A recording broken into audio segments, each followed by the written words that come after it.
취재 중 멧돼지를 마주친 머라노 취재진이 무사히 현장을 빠져나올 수 있었던 이 행동은 무엇일까요? 도심 속 멧돼지 출몰에 따른 안전 유의를 당부하는 재난 문자가 유독 자주 오는 요즘입니다. 시도 때도 없이 울리는 코로나 재난 안전 문자로 갈수록 경각심이 무뎌졌듯 멧돼지 출몰 주의보도 그렇게 될 기세인데요. 최근 보름 동안의 멧돼지 출몰 현황을 보면 심상치 않음을 체감할 수 있습니다. 지난 15일 해운대구 반여동 일대에서 멧돼지 8마리가 나타났고 같은 날 밤 북구 만덕동 인근 공원에서도 3마리가 포획 및 사살됐습니다. 며칠 후 22일 초읍동 화지산 인근, 24일 범천동 호천마을 인근에서도 멧돼지가 출몰했습니다. 심지어 하루에 부산 도심 4곳에서 멧돼지들이 나타난 날도 있습니다. 지난 25일 새벽 1시쯤 동래구 사직동 아파트 단지에서 출몰한 멧돼지 새끼 3마리를 시작으로 2시쯤 부산 진구 범천동에서 1마리, 7시쯤 부산 진구 어린이대공원에서 2마리, 오후 6시쯤 강서구 부산 신항역 인근에서 2마리가 출몰해 그야말로 멧돼지와의 전쟁 같은 날들이 이어지고 있습니다. 요즘 들어 특히 멧돼지의 도심 출몰이 잦은 이유는 짝짓기 시기를 맞았기 때문이라고 전문가들은 말합니다. 가을에서 초겨울이 멧돼지의 짝짓기 시기인 만큼 활동이 왕성해져 산림지대 농경지뿐만 아니라 도심에까지 빈번하게 출현할 수 있는 겁니다.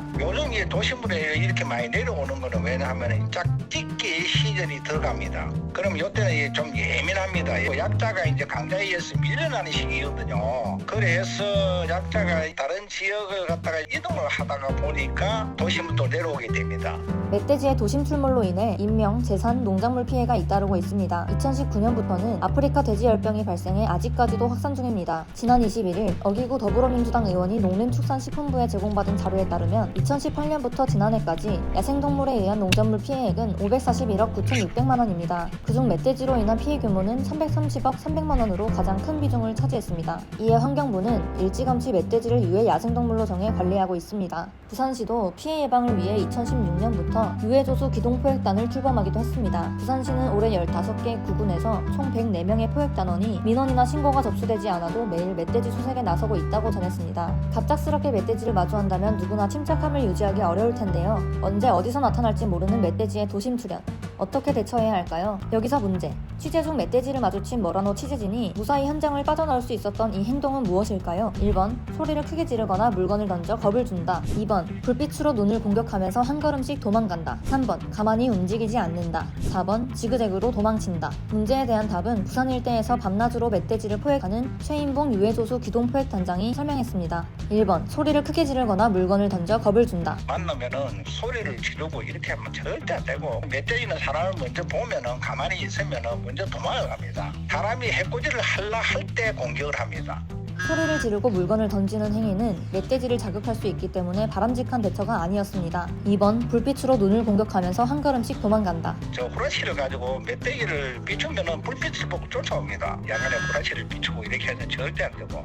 다만 멧돼지가 새끼와 동행 중일 때는 사람이 먼저 공격을 가하지 않더라도 새끼를 보호하기 위해 공격할 우려가 있다고 설명했습니다. 최 단장은 멧돼지가 주로 출산을 하는 2월에서 4월에는 야간 산행이나 등산로 외 등산을 자제할 것을 당부했습니다. 3번. 가만히 움직이지 않는다. 최 단장은 흥분한 상태에서 움직이는 것을 보면 돌진하는 멧돼지 특성상 오히려 가만히 있는 것을 추천했습니다. 멧돼지는 후각 청각은 발달이 되어 있지만은 시력이 아주 안 좋기 때문에 흥분을 했다, 총을 맞았다 이렇게 하면은 눈이 히뜩 뒤비어져 가지고 움직이는 거는 다 들이받아 버려요. 가만히 있어야지. 소리도 지르지 말고. 4번. 지그재그로 도망친다. 멧돼지가 자신을 발견하고 돌진하고 있다면 그때는 멧돼지가 방향전환에 어려움이 있다는 사실을 떠올리라고 조언했습니다. 멧돼지는 45도로 틀지를 못해요. 멧돼지가 예를 들어서 오면은 45도 옆으로 해가 한 3m만 살짝 빗기 뿌리면 그냥 밑으로 팍 빠져나가 버려요. 그러고 이제 큰 나무나 바위나 있으면 이렇게 안고 돕는 데거든요. 멧돼지의 잦은 출몰로 시민들의 공포가 커져가는 만큼 사실 확인이 되지 않은 정보도 빠른 속도로 확산하고 있습니다. 머라노 기자가 한반도의 생물들을 면밀히 조사하는 기관인 환경부 국립생물자원관의 사실을 확인했습니다. 첫째, 멧돼지는 빨간색을 무서워한다. 사실일까요? 멧돼지는 시력이 안 좋아요. 녹색이랑 빨간색은 구분을 하는데 어려워하고요. 그 대신 푸른색은 조금 인지하긴 해요. 색깔을 구분을 못하는데 무서워하는 그런 게 없겠죠. 둘째, 멧돼지의 눈을 피하면 겁을 먹었다고 생각해 쫓아온다. 보통 멧돼지를 포함해서 야생동물들한테는요, 등을 보이고 무조건 막 빨리 도망가면 그건 상책은 아니에요. 특히 공격성을 띈 동물들은 그 동물이 약하다고 생각하기 때문에 오히려 쫓는 습성이 있어요. 그래서 등을 보이고 막 도망가는 건 좋지 않고, 그렇다고 막 서로 눈을 공격적으로 마주칠 필요는 없고, 눈을 마주치자는 거는 동태를 보라는 뜻으로 해석하시는 게 좋을 것 같아요. 셋째, 멧돼지의 천적인 호랑이 포효 소리를 들면 도망간다. 호랑이가 사는 지역에 멧돼지는 영향이 있을 거예요. 뭐 러시아 연해주나 뭐 그런데 멧돼지들한테는 호랑이 소리가 멧돼지한테 영향을 주겠죠, 당연히. 우리나라에서는 멧돼지한테 뭐 호랑이 소리 들려준다고 일시적으로 반응을 할지 모르겠지만 그게 멧돼지를 쫓고 그러지는 않아요. 왜냐하면 그런 경험이 없잖아요, 멧돼지는 우리나라에서.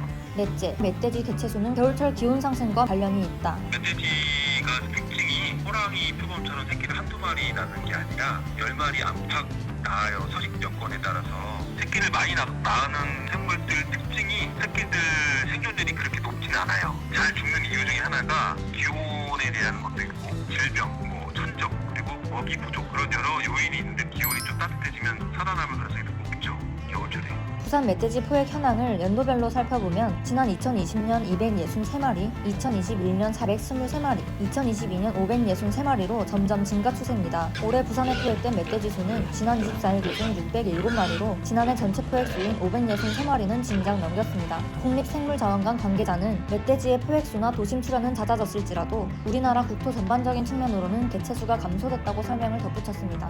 우리나라는 아프리카 돼지열병 2019년에 발생하고 나서 상당히 많이 감소됐어요. 과거에 한 1제곱킬로미터 5마리 안팎이었던 게 지금 1마리 정도 되거든요. 도시 같은 경우는 사람들이 많이 살잖아요. 적극적으로 총을 쏘거나 뭐 개를 풀어서 멧돼지를 솎아내기가 어려워요. 단지 이제 도시 지역은 다른 지역에 비해 많이 감소를 안 했으니 상대적으로 많아 보이긴 하지만 동경지, 산림 뭐 다 포함해서는 우리나라 국토 전반에서는 감소된 게 사실이고 멧돼지의 도심 출몰이 잦아지는 만큼 그 피해 종류도 다양해지고 있습니다. 멧돼지가 독립운동가 묘를 파헤치는 일도 있었습니다. 도심 안전을 지키기 위해 멧돼지를 포획 및 사살하는 것 외에는 별다른 대책이 없는 실정인데요. 합리적인 개체수 관리 방안을 찾는 끊임없는 노력이 필요해 보입니다. 국제신문 뉴스레터 머라노가 전해드렸습니다.